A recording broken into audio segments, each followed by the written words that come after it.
Hello, I hope this story will touch your heart and make you think. It's about how one signature can change a life, about trust, betrayal, and finding the strength to start again. Stay until the end, and don't forget to subscribe to the channel so you don't miss more stories like this. Caroline Jenkins always thought her life was stable, though not without its challenges. She has been married to Richard for over 40 years. Their marriage has been through a log, raising children, financial difficulties, happy and sad moments. But Caroline never thought that everything could collapse in an instant. One day, while cleaning her husband's office, she came across a folder of documents. Usually Caroline didn't interfere in his business, but something in the papers caught her attention. When she opened the folder, she saw a will. Her heart sank when she read the name listed as the primary heir, Linda Thompson. Caroline sat down, not believing her eyes. Linda was their neighbor who had moved to another city a few years ago.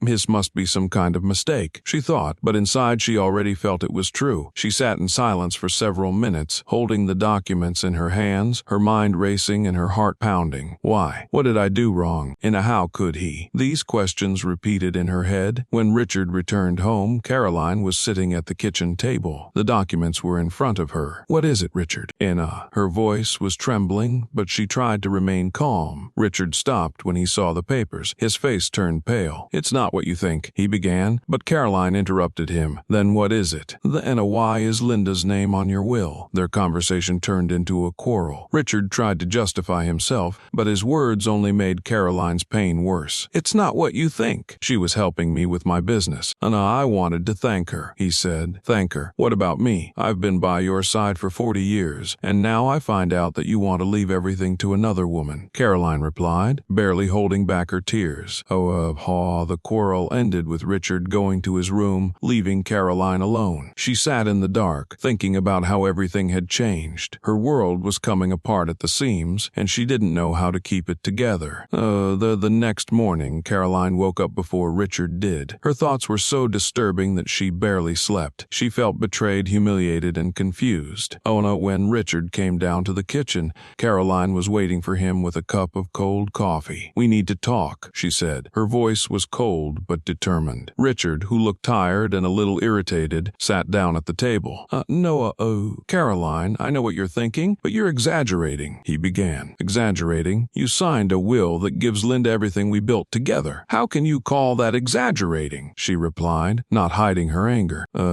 Richard tried to explain. Linda helped me with several important financial matters. She was there when you didn't notice. I just wanted to thank her. These words struck Caroline. When have I not been there for you? I've been with you all my life, Richard. I raised our children, supported you in all your endeavors, and now you're telling me that some Linda was more important. Richard was silent. He had no answer to her question. Caroline decided to find out more. She called her old friend Margaret, who knew almost everyone in their circle. Margaret, do you remember Linda Thompson? Do you have any information about her? Margaret hesitated at first, but then answered, Yes, I know she moved to another city, but there were rumors that she was having an affair with a man who was much older than her. I didn't want to talk about it before, but it sounds like it was Richard. These words made Caroline feel like her world was literally falling apart. The rumors, the documents, Richard's excuses, all of it began to form a single picture.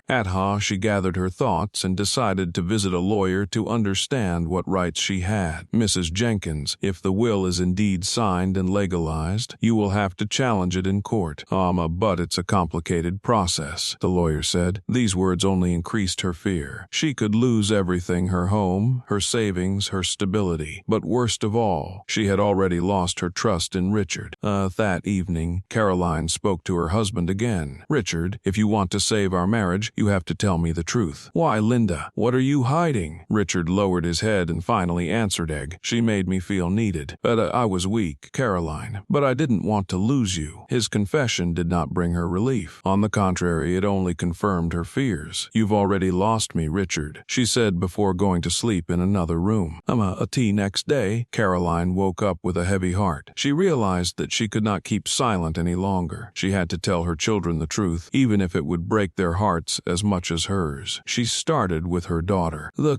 Sarah, the eldest child, had always been close to her mother. Caroline dialed her number and called her. "Mom, is something wrong?" Sarah's voice sounded anxious. "Sarah, I need to talk to you." It's about your father," Caroline replied. They met in a cafe, where Sarah listened intently as her mother talked about the will and Linda. When Caroline finished, Sarah looked shocked. "I can't believe it. My father has always been an example to me. How could he do this?" Caroline just shook her head. "I don't know, Sarah, but it's true. I'm not even sure if I can trust him after this." Sarah thought about it and then said, "Mom, I know it's hard for you, but maybe we don't know the whole story. I want to talk to Dad." Caroline was surprised but agreed. The next conversation was with her son John. Unlike Sarah, he had always been closer to his father. When Caroline told him about the situation, John looked annoyed. "Mom, I'm sure you're exaggerating. Dad couldn't have done that. He has always been honest with us." "John, I saw the documents with my own eyes. It's not an exaggeration," Caroline insisted. John shook his head. "I'll talk to Dad, but I'm not going to jump to any conclusions." Caroline could feel the tension in the family growing. Instead of support, she was getting doubts. Her children were torn between loving their mother and believing in their father. Meanwhile, Richard tried to resolve the situation. He suggested that Caroline go to a lawyer together to change the will. "Caroline, I want to fix this. Let's do it together," he said. But Caroline could no longer trust him. Richard, you're not doing this for me. You're doing this for yourself. You're afraid I'll file for divorce and leave you with nothing," she replied. Open conflicts began in the family. Sarah accused her father of betraying her mother, and John defended Richard, saying that he had simply made a mistake. "You don't even try to understand him. He's human too," John said during one of their conversations. "A mistake? John, it's not a mistake. It's a betrayal," Sarah replied. Caroline could not stand the tension. She decided to leave the house to think. She rented a small apartment in a neighborhood where she could be alone with herself. In a while, packing her things, she stopped at a wedding photo. In it, young Richard was smiling, holding her hand. "Where is the man I married?" she thought as she put the photo in a box. The first nights in the new apartment were the hardest. Caroline felt abandoned and humiliated. She looked through old photos, trying to figure out where she and Richard had gone wrong. Maybe I didn't support him enough. Or was it always in him? She asked herself. In Caroline's small rented apartment, everything seemed foreign: the bare walls, the creaky bed, and the silence that used to bring peace, but now became unbearable. It was the first place in 40 years that didn't remind her of Richard. In the early days, Caroline hardly left the apartment. She flipped through old photo albums, remembering how she and Richard had furnished their home together, how they had played with their children in the garden, how they had laughed while telling stories at dinner.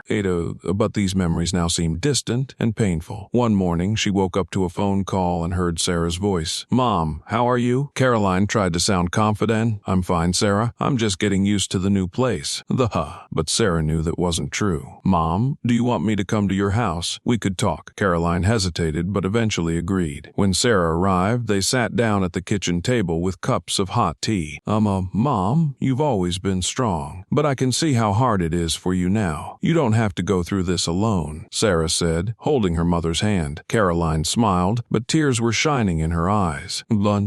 Sarah, I feel like I've lost everything. I was building our life with your father, and now it seems futile." Sarah thought about it and then said, "Mom, I know it's hard, but maybe this time will help you find yourself. Think about what you want to do for yourself, not for someone else." These words sank into Caroline's soul. In the evening, sitting by the window, she began to think, "What do I want? I have always lived for my family, but I have never thought about myself." The next day, Caroline decided to go to the library to find books on self-development. There, she met an old acquaintance, Mary, whom she had not seen for many years. "Caroline, I didn't know you lived here now." They sat down to talk, and Caroline shared her story. "You won't believe it, but I went through something similar too," Mary said. Mary told how her husband left her for another woman, and how she found meaning in life again, starting to paint pictures, which became her passion. This meeting inspired Caroline. She decided to enroll in a painting course that she had long dreamed of but had always put off because of family matters. Every time she held a brush in her hands, Caroline felt the pain disappear. Her paintings were simple, but they reflected her emotions, bright colors of joy and dark shades of anger. One day, the teacher of the course approached her and said, "Caroline, there is something special about your paintings. Have you thought about exhibiting them?" These words gave her confidence. She began to work even harder, and something new appeared in her life, a sense of self-worth. But even in the midst of these positive changes, Caroline was still tormented by questions. She could not understand why Richard had done this. She wanted to know the truth, even if it hurt. Several months had passed since Caroline began her new life. She felt stronger, but deep down, there were still questions that she needed answers to. One evening, returning from her painting class, she found a letter from Richard in her mailbox. "Caroline, I want to talk. I need to explain. Give me a chance. Richard." The letter stirred a mixture of anger, curiosity, and anxiety in her.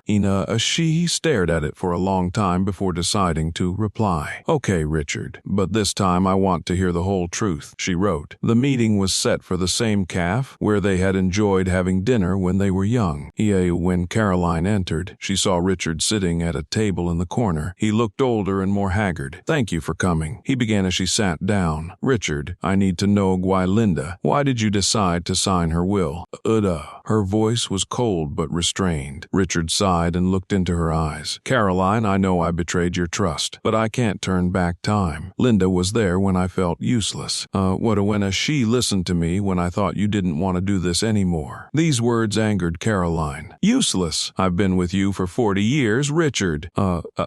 I've supported you through everything, even when you've put money and work ahead of family." Richard bowed his head as if admitting his guilt. "I know, Caroline. I made a mistake. I let my doubts and fears destroy what we built together." Caroline wanted to explode with anger, but she held back. "What now? You want me to come back as if nothing happened?" Richard looked at her hopefully. I want you to know that I'm sorry. I'm willing to do anything to get you back. I've already canceled that will. Linda has nothing to do with me anymore." Caroline thought about it. She could see that he was truly sorry, but she wasn't sure she could forgive him. "Richard, this isn't just about the will. You broke my trust, and I'm not sure I can trust you again." Richard nodded. "I understand, but I'm asking you to give me a chance to prove that I've changed." Caroline left the cafe with mixed feelings. She knew that this decision would change her life. In the following weeks, Richard tried to prove his loyalty, and he helped Caroline with her new endeavors, supported her in organizing an art exhibition, but trust did not return as quickly as he would have liked. One day, during a family dinner, Sarah said, "Mom, I see that Dad is trying, but is that enough for you?" Caroline looked at her daughter and replied, "Sarah, I don't know, but I know one thing now: I will live for myself, not for someone else." The next morning, after dinner with the children, Caroline woke up with the feeling that her life was on the verge of important changes. Until the last few months had been a testing, she had felt the pain of betrayal, the bitterness of loneliness, but at the same time she had discovered new opportunities for herself and found the strength to move on. Richard continued to try to restore her trust. He called often, offered to meet, and helped organize her first art exhibition, but Caroline still doubted whether his motives were genuine.